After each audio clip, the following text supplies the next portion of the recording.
الرحمن الرحیم. د یو علم د یو فن د شروع کولو نه مخکې د یو څو څیزونو پیژندل ضروری دي. په هغې کې اولنی د علم لغوي او اصطلاحي تعریف. ځکه تعریف پیژندل ضروری دي، کو تعریف اونه پیژندل شي نو طلب د مجهول مطلق به لازم شي. دویم د علم غرض او غایت او مقصد زده کول ضروری دي. ځکه کو مقصد معلوم نه د علم نو طلب د عبثیاتو به لازم راشي. یو صاحب عقل انسان طلب د عبث نشي کولی. دریم د علم موضوع زده کول ضروری دي چې طالب علم ته پته وي چې زه به په دې فن کې په دې علم کې په کومه مسله بحث کوم، په کومه مسله باندې به زه اصول قواعد زده کوم. نو موضوع ضروری ده. څلورم د علم تدوین چې دغه علم او دغه اصول قواعد په ابتدا کې په مختلفو کتابونو کې په مختلفو ځینو کې منتشر ګډ وډ پراتو، بیا یو عالم دین یو انسان راشي او دا مختلفو کتابونو نه دغه اصول او قواعد د یو فن راجمه کې یو ځان له یو مستقل کتابي شکل ورکی، نو دې ته تدوین وای. نو د دې علم تدوین چا کړی دی؟ دا زده کول ضروری دی. دې سره مقام او مرتبه د علم هم ضروری ده. په دغه نسبت زمونږ او ستاسو تعلق د دې درس د علم المنطق سره دی. د دې څلورو څیزونو پیژندل ضروری دي. یو لغوي معنا د منطق دا ده چې دا د نطق نه مشتق دی، او نطق نطقا ينطقو ضرب يضربون نطق دا مصدر دی، او منطقون دا صيغه ده اسم ظرف تا ظرف مکان د مضربون مفعلون په وزن باندې بمانا جائے گفتن، بولنے کی جگہ، کہنے کی جگہ، باتیں کرنے کی جگہ جب طویلی کیږي. او یا دا منطقون دا مصدر میمی دی بمانے گویائی، لہجہ، خوش کلامی، گفتگو، باتیں بے دا مانا راځي. بهر حال کو مصدری میمی مراد اخلي او کو صيغه د اسم ظرف مراد اخلي، دواړه احتمالات شته. د نطق استعمال چې څنګه په نطق ظاهری کې کیږي، یعنی په کلام کې په خبرو کې کیږي، همدغه شان د نطق استعمال په نطق باطنی یعنی په فهم او په ادراک کلیاتو کې هم کیږي. انسان کو په ژبه خبرې کوي دته هم نطق وي، خو نطق ظاهری. او کو انسان په مخفل او مزغو کې په یو مسله باندې پوه شي، سمجھ راشي، فهم راشي، ادراک یو سیز حاصل کی، نو دغه سمجھ فهم ته هم نطق وي، خو نطق باطنی ورته وي. نو د دوانو سیزونو تعلق د انسان سره کو خبرې کوي نطق ظاهری، او کو سمجھ کې یو سیز راشي نو نطق باطنی. کله کله د انسان نه علاوه د حیواناتو د پاره هم د نطق ټکی استعمالیږي. قرآن عظیم الشان کې الله رب العزت فرمای وعلمنا منطق الطير. حضرت سلیمان علیہ السلام فرمای چې ماته الله رب العزت د پرندو جبه هم زده کړې ده، د پرندو په زبان باندې هم زه پوهیږم. نو ای د پاره منطق لفظ استعمال شوی دی. دا د منطق لغوي تحقیق شو.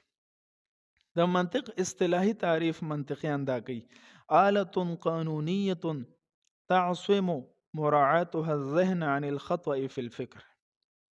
دا علم المنطق یو داسې قانوني آله ده چې دا قانوني آله رعایت ته وکړو نو ستا ذهن با په سوچ فکر کې د غلطۍ نه محفوظ ساتي. یعنی دا داسې اصول دي، داسې ضوابط دي، داسې قواعد دي، کو انسان د دې قواعد او ضوابط او رعایت وکړي، په دې باندې عمل وکړي، نو کو دا په دې ذهن کې صغرا کبرا جوړي، قیاس جوړي، هر قسم سوچ یعنی تصورات له ترتیب ورکي، تصدیقات له ترتیب ورکي، معلوم تصورات جمع کوي نامعلوم ته حاصلې، معلوم تصدیقات جمع کوي او نامعلوم ته حاصلې، دریافت کوي، نور نوې نوې نتیجې مخې ته راولي. نو په دې سوچ فکر کې به او په صحیح نتیجه راوستو کې به دا د غلطۍ نه محفوظ وي، خو په شرط دا چې د قوانینو د منطق رعایت کړي وي. معلومه دا شوه چې د علم المنطق تعلق د ذهن سره دی او د سوچ فکر سره دی. انسان چې کمی خبرې له ترتیب ورکي چې په دې انداز کې به زه خبره پیش کوم، خپله مدعا به ثابتوم، نو ذهن کې هغې له ترتیب ورکوي. په دغې ترتیب ورکولو کې د غلطۍ نه د انسان حفاظت کوي.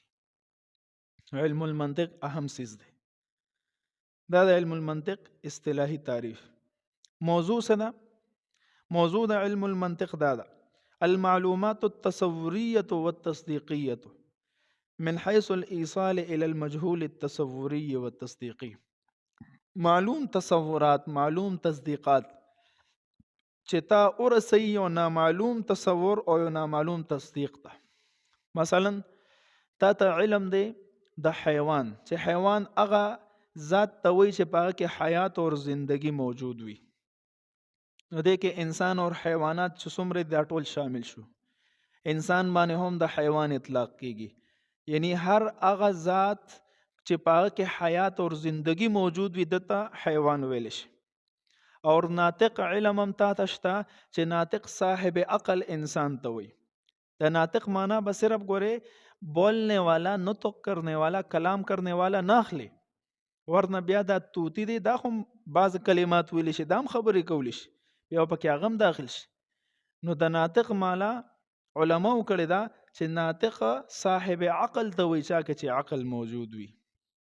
نو تا ته د حیوان معنی هم معلومه ده، دا یو معلوم تصور دی. دک شان ناطق معنی ته هم معلومه ده، دا هم یو معلوم تصور دی.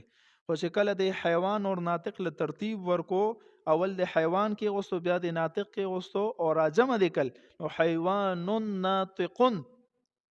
نو اوس د دین یو بل معنی معلومه شوه چې دا حیوان ناطقن خو په خارج کې انسان ته وایي. په انسان کې حیوانیت یعنی حیات زندگی هم شته، او ناطقیت یعنی عقل پکې هم شته. نو ګوره د حیوان معلوم تصور، ناطق معلوم تصور چې کله د راجمه کل یو نامعلوم سیز ته حاصل شو چې هغه ته ویل کېږي انسان. دک د علم المنطق موضوع ده چې معلوم سیزونه راجمه کوه، ترتیب ورکوه، یو نامعلوم ته حاصلوه. دک شان معلوم تصدیقات راجمه کی، یو نامعلوم تصدیق ته حاصل کی. مثلا کل انسان حیوان،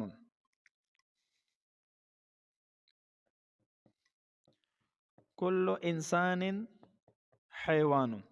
تا ته دا یو قضیه معلومه ده چې هر یو انسان دا حیوان دی، معنی هر یو انسان کې حیات اور زندگی شته. بل قضیه وکل حیوان جسم، او هر یو حیوان چا که چې حیات وي هغه جسم هم لري. نو د منطقیانو د اصول مطابق چې کله داسې دوه قضیې ولیکي، نو دې دوانو قضیو کې چې کم مکرر الفاظ راغلي نو ابت حذف کې. نو دلته حیوان دی، دلته حیوان دی، دا پکې مکرر راغلي دي. چې کله دا حذف شي دې ته حد اوسط وي.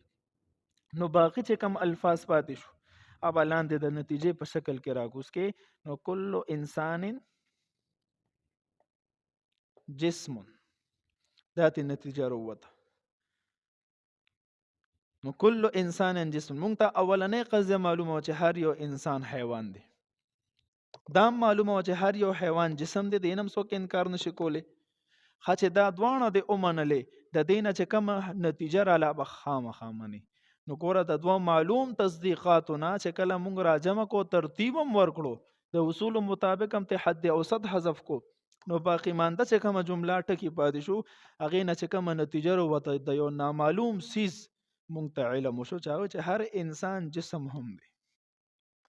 نو د منطق موضوع دا ده چې معلومات جمع کوا، نامعلوم ته حاصلوه. دریافت نامعلوم سیزونه حاصلولو د لپاره علم المنطق بهترینه آله ده. نو دغه موضوع شو. اوس چې کم تا اول معلومات جمع کړو د تصوراتو په شکل کې، مثلا حیوان او بیا ناطق، بیا چې کله دا دوانه یو ځای کل د دین یو بل نامعلوم سیز حاصل شو چې هغه ته ویل کېږي انسان. نو کو تصورات ته را جمع کړي، معلوم او نامعلوم تصور ته حاصل شو، نو دغه تصورات ته ویل کېږي معرف، قول شارح، معرف قول شارح. او دا کم نامعلوم ته چې حاصل شوی دی ته ویل کېږي معرف په صيغه د اسم مفعول سره.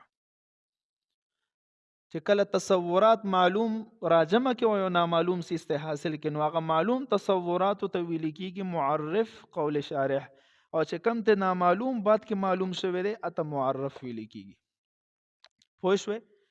دویم، په تصدیقاتو کې چې کم قضایا تا ته معلوم دي، لکه کل انسان حیوان و کل حیوان جسم، دا معلوم قضایو چې کله د دې له ترتیب ورکو حد اوسط ته تل ورکو، نو یو نامعلومه قضیه او نتیجه هم تا ته معلومه شو. نو چې کوم معلوم قضایو دي ته ویل کېږي حجت، دلیل، حجت اور دلیل، او دې ته لاندینې ته ویل کېږي نتیجه. نو معلومه دا شوه چې د علم المنطق موضوع هغه معرف قول شارح اور حجت اور دلیل دی. دریم سیز د منطق غرض و غایت و مقصد څه دی؟ صیانت الذهن عن الخطأ فی الفکر، چې په سوچ فکر کې د انسان ذهن د غلطۍ نه محفوظ شي، دک مقصد دی.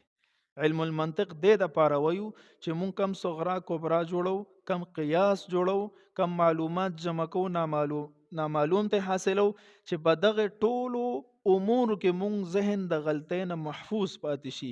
دې ته ویل کېږي د علم المنطق مقصد او غرض او غایت.